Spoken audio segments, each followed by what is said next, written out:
everybody, welcome back to the channel. This is Rob here at Smirking Gun Reviews, back to talk more Expanse Season 4. We are on Episode 5. We are at the halfway point of the season. So we've only got 5 episodes left. But another thing is, this is the halfway point where we will be giving away the Doors and Corners Miller shirt that you can win by being a subscriber and leaving a comment. So this is the cutoff for this part of the contest. And so I'm going to give everybody a couple of days to comment on this video, and then from this video back to episode 1, everybody's name goes in a hat. This is a subscriber that left a comment, and then your name's going to a hat. I wish I had a hat like this to do it in, because that'd be really cool. Stupid cool. And then after that, we'll pick a winner from that. And whoever doesn't win will still be in the hat, and then will be part of the next 5 episodes reviews. By the end of episode 10, we'll be giving away the Blu-ray or the DVD of your choice of the Expanse Season 1, 2, or 3. So just keep that in mind after you watch this video. If you are a subscriber and you want to leave a comment to be a part of the contest to get this shirt. I love this shirt. Okay, I'm sorry. I love it. Like, here's the full picture, Doors and Corners. Okay, so for any Screaming Firehawk out there that wants this, that's all you got to do. I have done successful contests in the past, so don't worry, this isn't a scam. Okay, you can ask Belinda. I'm on the up and up. Okay, I do this just to give back to the people who want to be a part of this channel and enjoy the content, and it's just my way of showing thanks. And so here we go, getting into Episode 5. It's called Oppressor. Full spoilers if you haven't seen this episode, because we play it right behind us. So, this is all pretty much Ilus and the Rocinante, and then a little bit with Avasarala. So let's talk about the Avasarala stuff first. Boy, I got a bad feeling about this, man. Not to use a Star Wars reference, but I got a real bad feeling about this. And I've had a bad feeling about this from the beginning. Because I feel like, I know it's topical right now. We're going into a presidential year, election year coming up in America. And so, in this, and if this is in the books, then fine. I've got no reason to think it isn't in the books. But Avasarala, who we all love. We love our foul-mouthed fucking Christian Avasarala. I love her so much. To me, she's the Tyrion of the show. And I know that don't compare her to Game of Thrones and all that. I'm just saying she's a very smart, capable person. She's one of the smartest people on the show. But she's also got a foul mouth. And she's really funny, and she puts up with no shit. She suffers no fools. Okay, that's why I'm comparing her to that character. Just somebody who, just. So, she's going through a practice debate, and it's not going too well. Mostly because she's thinking about how everything is going wrong on Holden's mission on Ilus, and also because they want her to be the caring matriarch. And it's just like, no, that's not her. Sitting there stiff. She's not one of those speaking politicians. She's a person who gets shit done. Okay, Nancy Gow wants to be up there and be like, hey, everybody gets a trophy, kind of the young generation kind of. We can do it. She's got great ideas, but that's really, to me, that's all they are. But everything has to, and then what's the thing is, I want to be fair though, because everything has to start with an idea. Eventually the young come on, and, slowly but surely, whether we like it or not, and oh my God, sometimes to our severe detriment, they start to make decisions and change the world. And, good Lord, yeah, Lord help us. But in the end, this whole debate, Avasarala seems to be, looking at a simple, this is the old way, and it's proven, and I'm going to keep doing it this way because it worked. I'm going to kick ass. I kicked ass before, and I'm going to continue to kick ass now.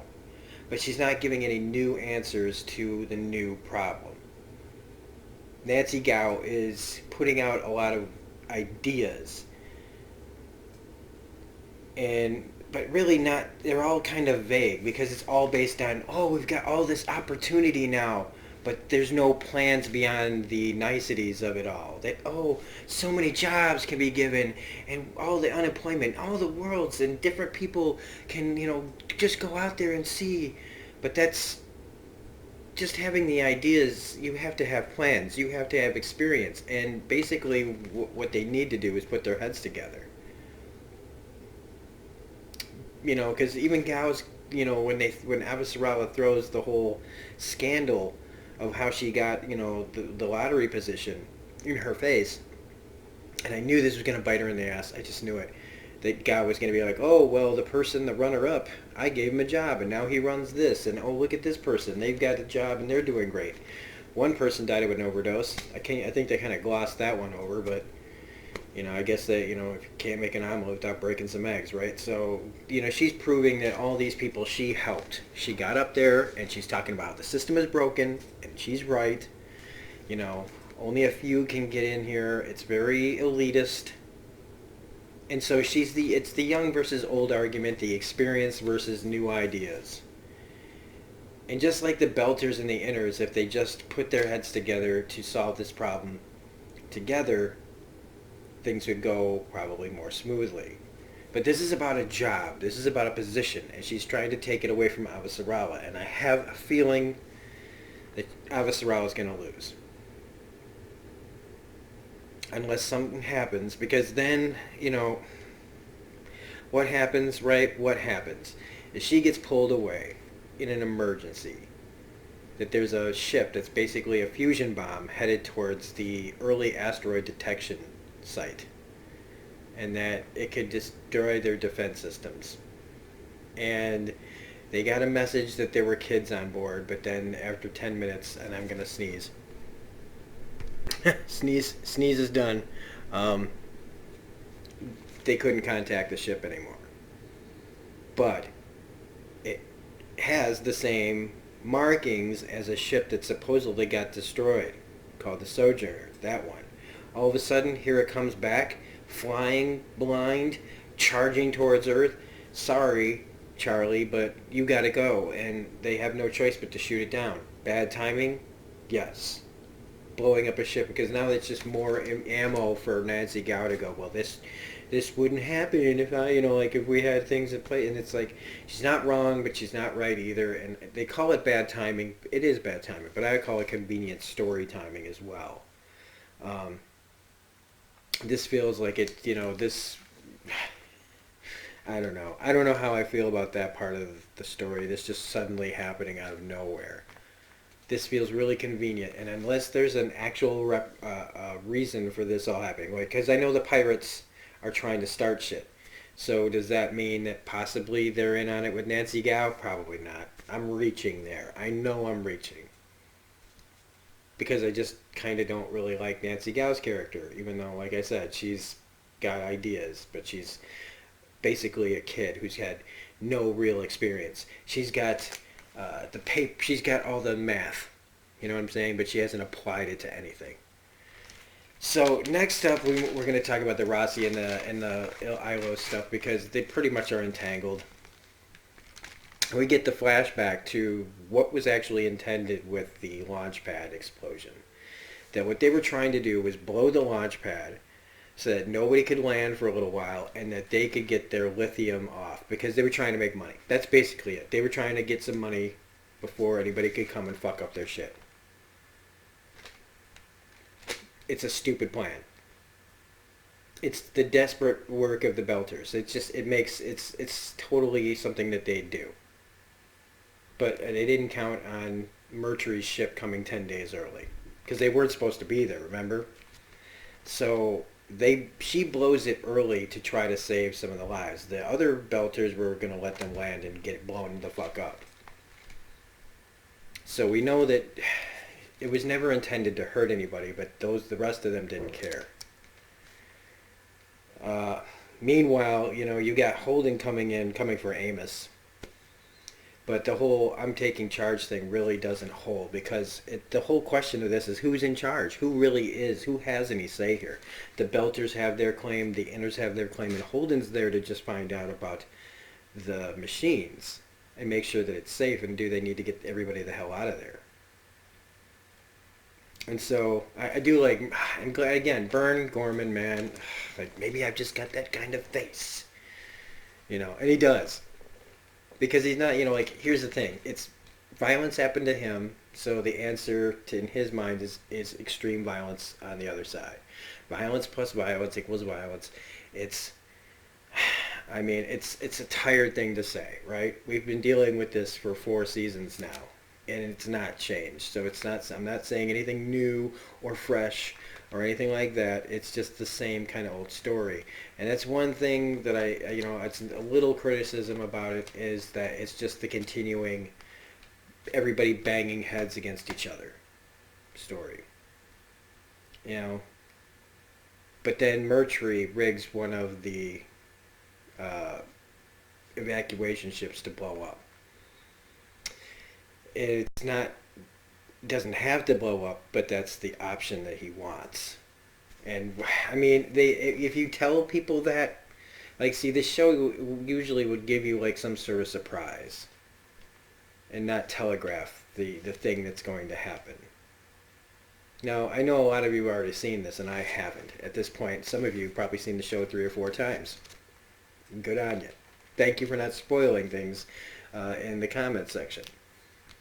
But the past 3 seasons, I was used to things happening like, whoa. And in this season, I feel like everything is pretty straightforward, for the most part, except for the machines and things like that, where you can't predict that stuff, because we've never seen that kind of stuff before.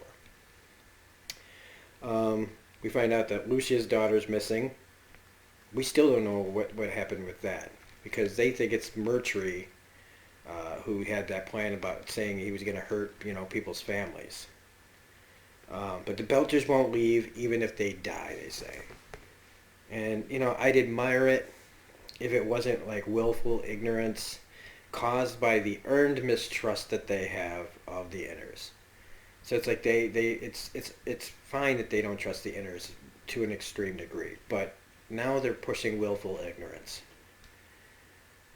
Just because we can't go back, we have nothing else. And it's like, well, you have your lives, and you might not have that for very long either. And if you're saying that you just want to commit suicide, then fine.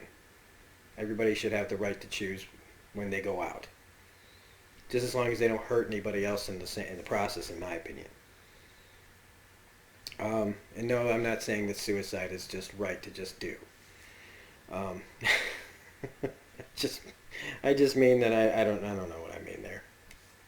I just really think I bit off more than I could chew. I'm just saying that, if they want to stay and die, that's their choice. One of Murtry's people has a green infected eye, so it's like, yeah, I'm sure that's just going to work itself out, right? I mean, that the doctor says, hey, let me look at that. And she says, no, it'll be fine. No.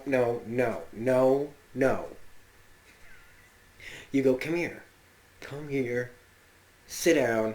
We're going to test this eye out. Has anybody else ever seen anybody's eye look like that you think that that's just going to be fine? No. So that's something that's going to blow up in somebody's face. Maybe literally, who knows. And Murtry wants to know about all the alien tech from Elvie. So there's that.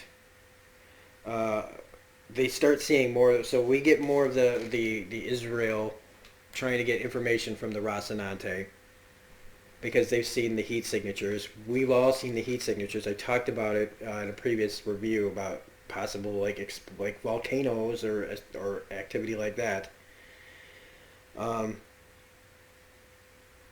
And Jacob learns the truth about the explosion when he confronts Lucia that their daughter's missing, and she's bleeding out. And he's pissed. Her husband is pissed because this all had to do with her, and now their daughter's gone, and they might have to leave, and it's all falling apart because of this. There's more than that, but she starts bleeding out, and then she starts to kill herself. She starts to let it happen because I guess in her mind, if she dies, maybe Murtry will back off and let her family be. Maybe he'll end all of this if she's dead, and she's carrying enough guilt so that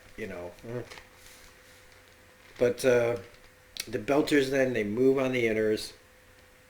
LV confronts Holden, and then we get this huge standoff where the Belters have got the inners have gun with their guns on them.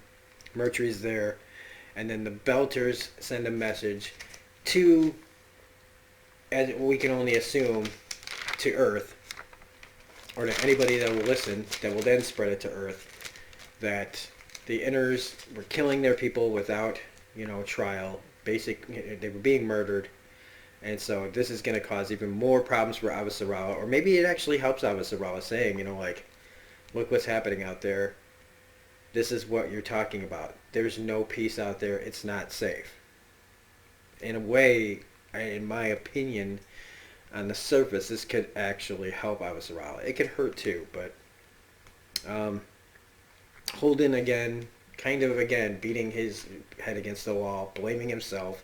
If they don't leave, it's all on me. It's like, again, Naomi has to continually tell him it's on everybody. If you go all the way back to where this started, you could blame it all on everything. You're not the only person that's accountable. And you can tell them the truth and let them decide for themselves.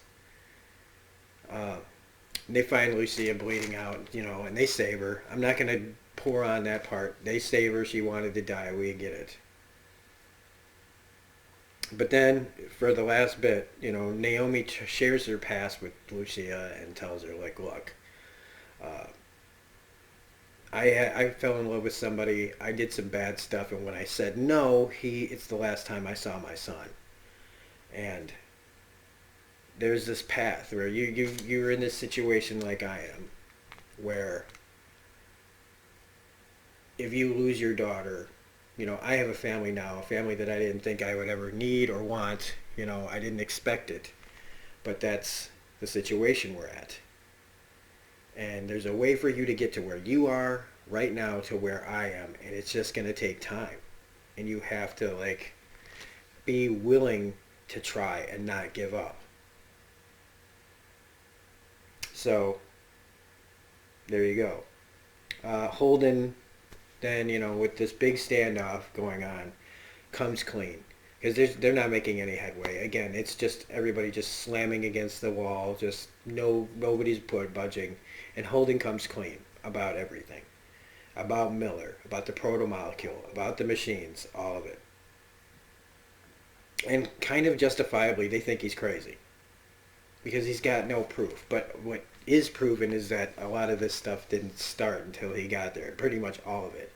The bugs, the lightning, the machines turning on, it all happened when him and Miller showed up.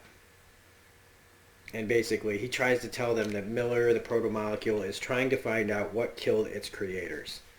And by doing that, it set this chain of events in motion. Or did it? We don't know. We really don't, because Miller hasn't shown up again. And the truth it didn't help. And Alex then, for the vast bit of this episode, he finds that blood, which was weird. I guess that must be leftover blood from when they were helping Lucia.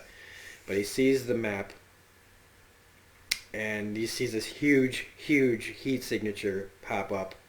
And outside the ship, there's an explosion that's bigger than, like a H-bomb goes off, right? From the surface of the Earth, it doesn't look like this did. This is a bigger explosion than that. This looked like... it looked like I can't even begin to explain how big that explosion looked. If you really think about it, as far as... It would be like a whole chunk of a whole continent just exploded into the sky and just... I don't know. So this is coming next episode, and now I have to wait.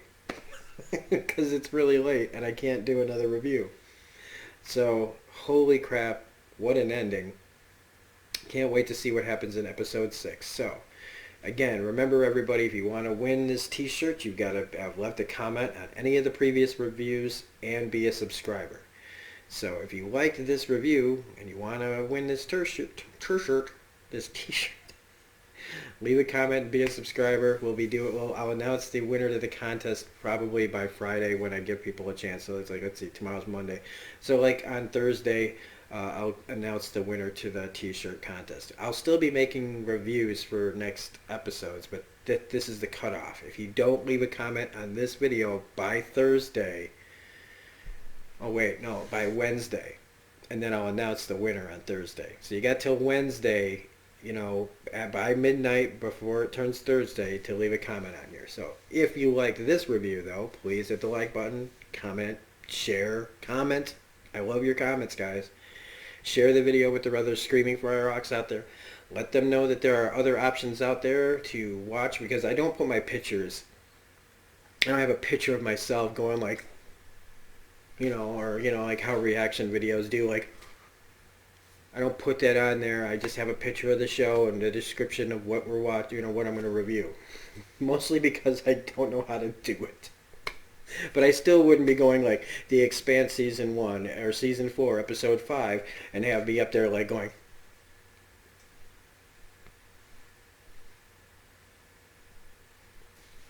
I don't do that. That's stupid. I don't know why people do that. I don't know why people respond to that either. But whatever. So anyway, you can find me on Twitter at reviews_gun. If you feel so inclined, you can donate to the channel at paypal.me/smirkinggunreviews. I also started a coffee account, so you can also contribute to the channel on my coffee account. It's ko-fi.com/smirkinggunreviews. I think everybody probably already knows about this, right? I'm not saying anything new. But let's see. Yeah, make sure you're a subscriber for the contest. We will see you on episode 6. Have a great day, and we'll see you next time. Bye.